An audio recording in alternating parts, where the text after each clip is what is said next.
আমরা এখন যেটি করব সেটি হচ্ছে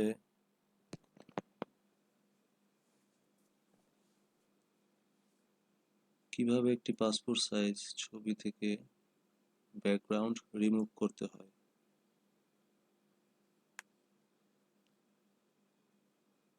প্রথমে আমরা একটি পাসপোর্ট সাইজের ছবি নেব, সেই জন্য আমাদের ছবিটিকে সাইজিং করতে হবে।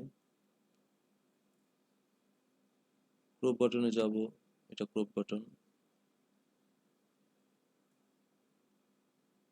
উইডথ হাইট নির্বাচন করব,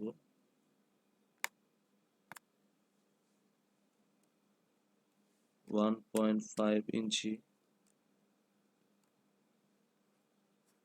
উইডথ এবং হাইট হচ্ছে 1.9 দিয়ে দেখি, 9 ইঞ্চি।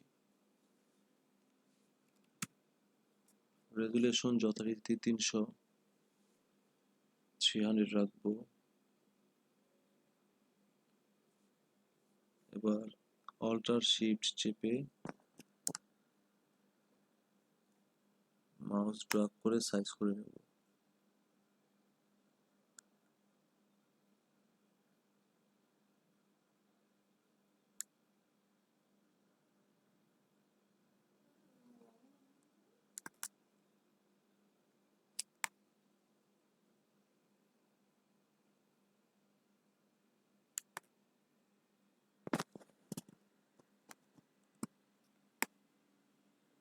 আবার অল্টার শিফট,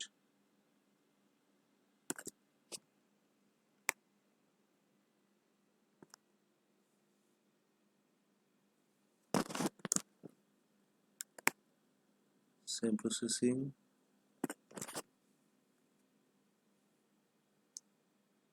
এবার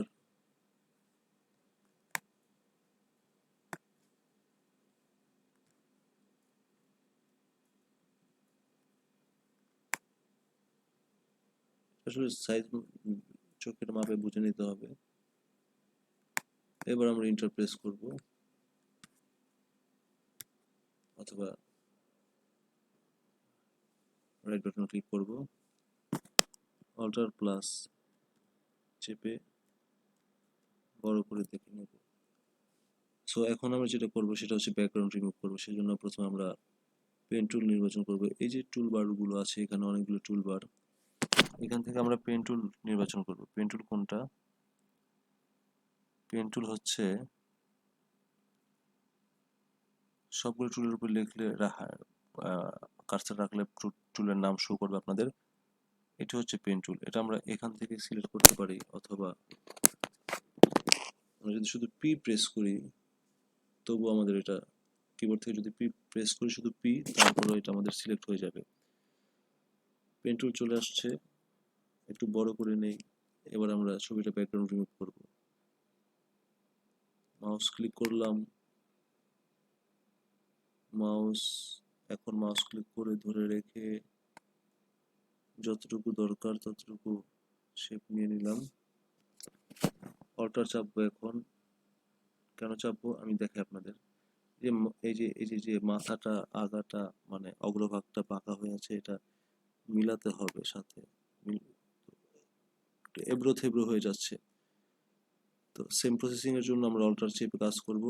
তো আমরা একটু পিছনে যাই, কন্ট্রোল অল্টার জেড।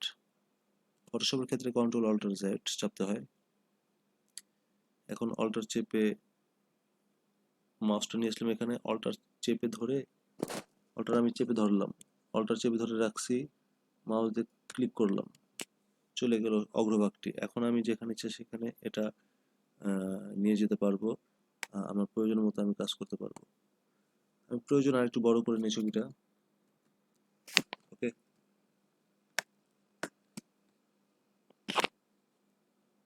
হ্যাঁ, কাজ করে যাই। আবার অল্টার চেপে সিলেক্ট করবো ছবির অংশগুলো।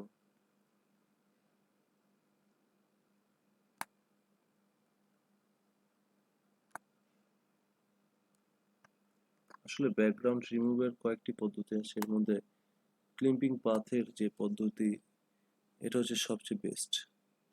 পর্যায়ক্রমে আমরা শিখবো, আর অনেক পদ্ধতিগুলো আছে, নেক্সট ভিডিওগুলোতে আস্তে আস্তে শিখবো।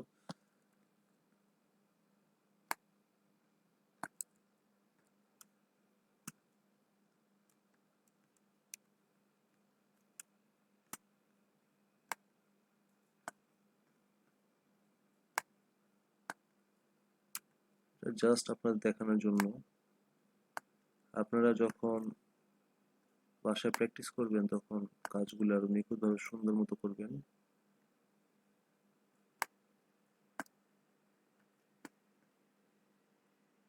এটা শুধু দেখানোর জন্য, আর কিছু না। সিস্টেমটা কিভাবে হয় সেটা দেখাবার জন্যই। এগুলো আরো সুন্দর করে কাজ করবেন আপনারা, আরো জুম করে, যতটুকু জুম করা যায়। একটা নির্দিষ্ট লেভেলিং রেখে, স্ট্যান্ডার্ড কিছু মান আছে জুম করার জন্য। প্রফেশনাল কাজ যারা করে তাদের কাছ থেকে আপনারা এগুলো শিখে নিতে পারেন। ক্লিম্পিং পাথের প্রফেশনাল কাজ যারা করে, বিভিন্ন ফ্রিল্যান্সার আছে, ফ্রিল্যান্সাররা যারা আছেন তারা এই সমস্ত কাজ করেন।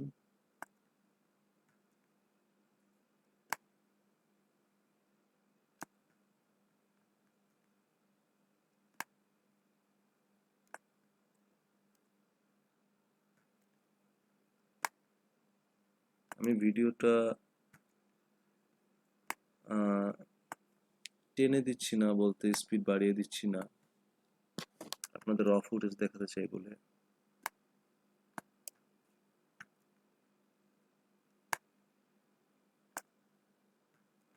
কাজ করতে করতে হাত আরো স্পিডে অপারেট করা শুরু করবে।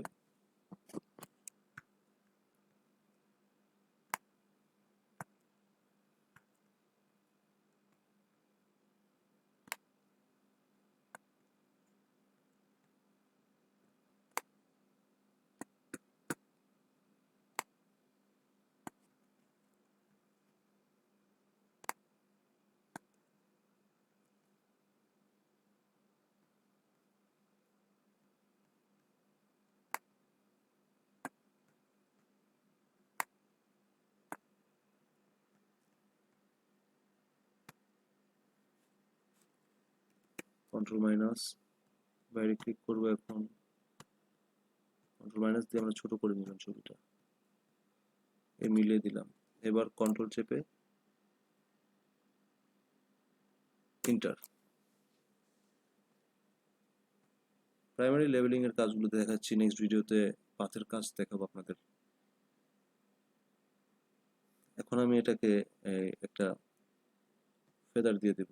ফেদারের জন্য আমরা মডিফাই ফেদার, সিলেক্টের পরে মডিফাই, তারপর ফেদার আমরা শিফট F6 চেপে ফেদার কাজ করতে পারি, অপশন নিয়ে আসতে পারি। ফেদার আমরা 2 রাখবো। ওকে, ফেদারটা হচ্ছে আপনার যতটুকু ছবিতে আপনার যতটুকু বর্ডার দিবেন, মানে পাথ করবেন, তার থেকে যতটুকু পিক্সেল দিবেন অতটুকু পিক্সেল ও মানে ভিতরের দিকে, মানে অংশ বাড়তি কেটে নিয়ে যায়, যাতে ছবিটা ভালো হয়, স্মুথ দেখায়। ওকে, আমরা ফেদার দিলাম। এবার আমরা মাস্কিং করব। মাস্কিং করার সময় এখানে ফেদার অপশন থাকে, এখানে, এই যে এখানে দিয়ে দিতে পারেন। ওকে, এখানে রাইট বাটন ক্লিক করব, অ্যাপ্লাই লেয়ার মাস্ক। ওকে, ছবিটা কিন্তু আমাদের ব্যাকগ্রাউন্ডে চলে গেল, রাইট? এখন আমরা নতুন একটি ব্যাকগ্রাউন্ড নেব।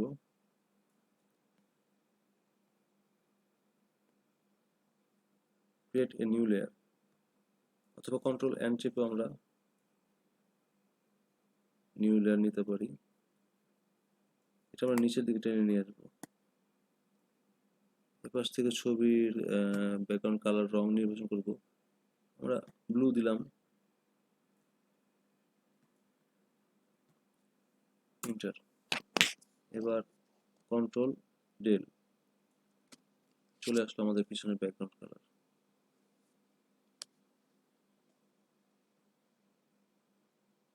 তো এই হচ্ছে আমাদের ফটোশপে কিভাবে পাসপোর্ট সাইজের ছবির ব্যাকগ্রাউন্ড কালার চেঞ্জ করতে হয়। ছবিটা আমরা এখন সেভ করব, কন্ট্রোল শিফট অ্যাশ চেপে নাম দিয়ে দিলাম যথারীতি এ দিয়ে দিলাম।